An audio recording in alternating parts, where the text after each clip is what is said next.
When we put our first step into YouTube, the one problem we all face is how to maintain a proper background. मतलब हम लोग के पीछे में जो रहते हैं वो प्रॉपरली कैसे टाइडी रखे, प्रॉपर दिखने में कैसे लगे. तो यही लेके आज का पूरी वीडियो है. तो let's start. Background two types के होते हैं, एक होते हैं नेचुरल एंड एक होते हैं artificial. Natural doesn't mean outdoors. Natural means कि जैसे है वैसे ही है. वीडियो के लिए हम लोग कुछ चेंजेस नहीं कर रहे हैं, जैसे कि हम लोग कुछ बैकड्रॉप्स नहीं यूज़ कर रहे, कुछ साउंड प्रूफिंग नहीं यूज़ कर रहे, कुछ भी नहीं यूज़ कर रहे. ऐसे चीज़ को बोलते हैं नेचुरल. नेचुरल का दो पार्ट है, indoors and outdoors. And second है आर्टिफिशियल. आर्टिफिशियल में आते हैं कि बैकड्रॉप्स यूज़ करना, बैकलाइट यूज़ करना, etcetera etcetera etcetera. But front light is always necessary whether you are making a natural और artificial background. Front light is not needed for outdoors in most of the cases. सबसे पहले बात करते हैं कि outdoors के बारे में. आउटडोर्स में ज़्यादातर कुछ दिक्कत रहता नहीं है कि जैसे आउटडोर्स है वैसे ही रहता है, हम लोग को कुछ चेंजेस नहीं करना पड़ता है. तो आउटडोर्स में पहले 2 से 3 चीज़ लगता है कि एक ठो स्टेबल एंड हेवी स्टैंड चाहिए होता है, क्योंकि हम लोग का लाइट जो ट्राइपॉड स्टैंड्स होते हैं वो आउटडोर में रखेंगे तो जो हवा से गिर जा सकती है एंड उससे हम लोग का कैमरा या मोबाइल फ़ोन जिससे हम लोग शूट कर रहे हैं उसको अच्छा खासा डैमेज पहुंच सकती है. सेकेंड है we should use a microphone like this when we shoot outdoors, क्योंकि आउटडोर में काफ़ी ज़्यादा एक्सटर्नल साउंड्स रहते हैं जिसको हम लोग कंट्रोल नहीं कर सकते हैं. एक तो प्रोसेस है कि हम लोग आउटडोर में शूट कर ले एंड उसके बाद इंडोर में फिर से डब करें. एंड सेकेंड ऑप्शन है आउटडोर में डायरेक्टली रिकॉर्ड करें. इसके लिए हम लोग को ऐसे एक माइक्रोफोन ख़रीदना पड़ेगा एंड उस माइक्रोफोन को एकदम मुंह के पास रखना पड़ेगा as the external sound is too much on the outsides.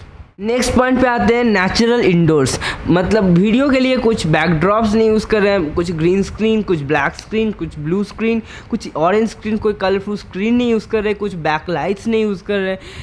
जैसे कि आप लोग देखते हैं कि हम अपने ज़्यादातर वीडियो स्टूडियो में शूट करते हैं, बट अभी हम हैं अपने बेडरूम पे. ये है नेचुरल इंडोर्स का एक बहुत अच्छा एग्जाम्पल, क्योंकि हम अपने घर में कुछ एक्सटर्नल चीज़ें नहीं किए हुए हैं वीडियो के लिए. Steps to be followed while shooting on a natural indoors. Number 1 step is use a frontal light.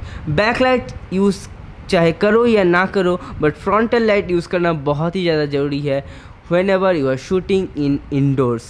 Indoors पे शूट करने के लिए always frontal light रहना ज़रूरी है.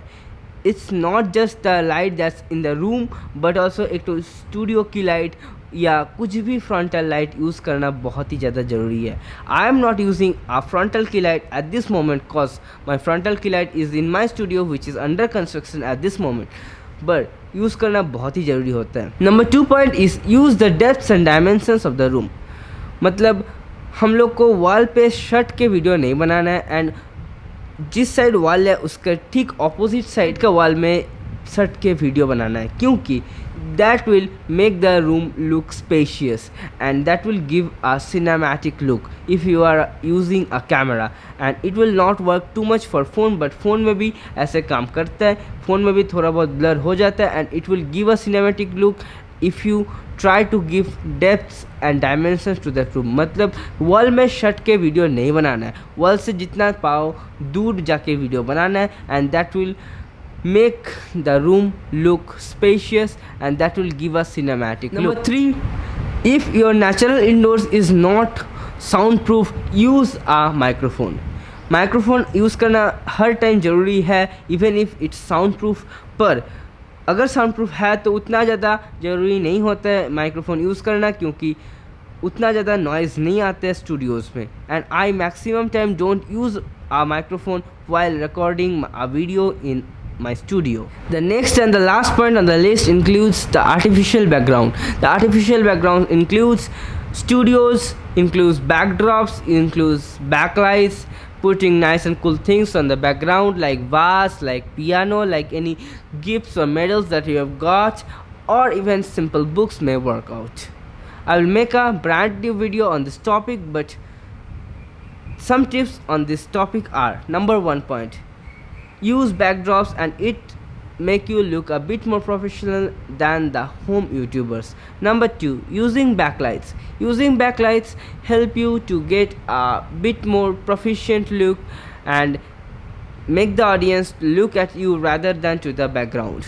Number 3, use a key light on the face but not at the between but at one side, which will give a bit more cinematic look, as it will light one side of your face and keep one side of your face darker, which will look cinematic. Number 4, use the depths and dimensions of the room.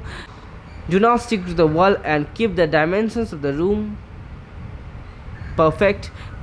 Use the camera at one corner of the room if possible and use the backdrop at the other corner. It would make the room look a bit more spacious and it would make your video a bit more cinematic.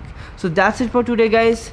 Hope you would like it, and if you have got any information from this video, thank you very much. Put the thumb sign on the video if you really liked it. Do good and share love, not hate.